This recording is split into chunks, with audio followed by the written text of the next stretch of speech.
Genesis chapter 49. Jacob blesses his sons.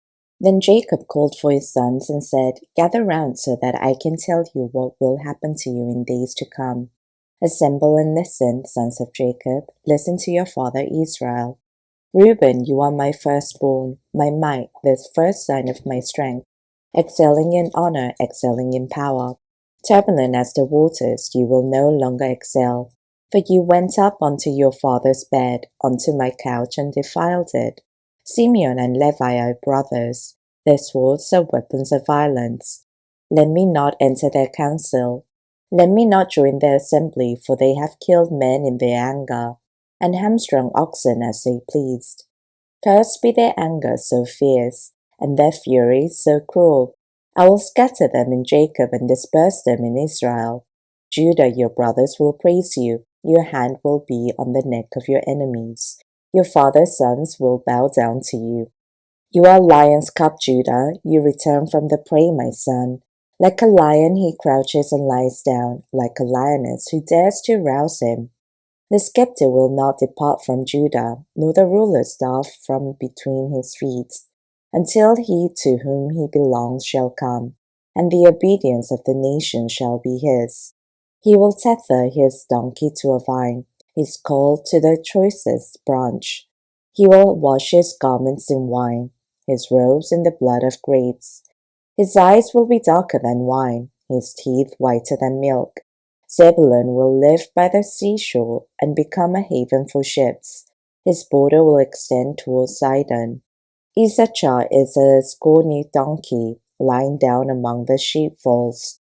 When he sees how good is his resting place, and how pleasant is his land, he will bend his shoulder to the burden and submit to forced labor. Dan will provide justice for his people as one of the tribes of Israel.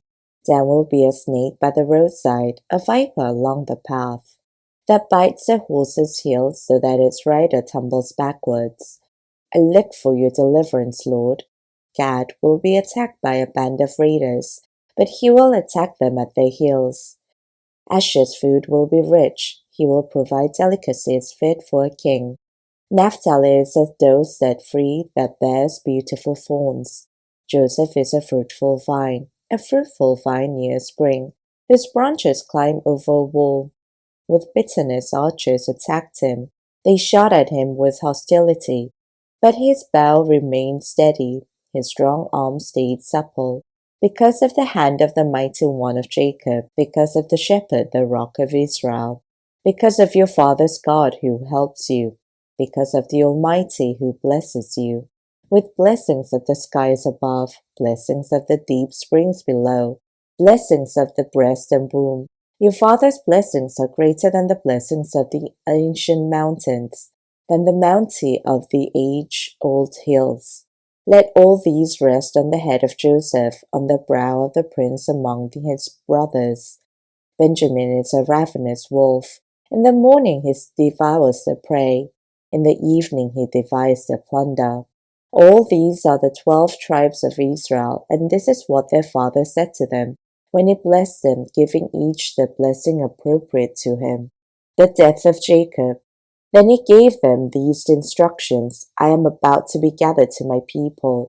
Bury me with my fathers in the cave in the field of Ephron the Hittite, the cave in the field of Machpelah, near Mamre in Canaan, which Abram brought along with the field as a burial place from Ephron the Hittite.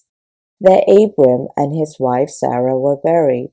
There Isaac and his wife Rebekah were buried. And there I buried Leah. The fields and the cave in it were brought from the Hittites. When Jacob had finished giving instructions to his sons, he drew his feet up into the bed, breathed his last, and was gathered to his people.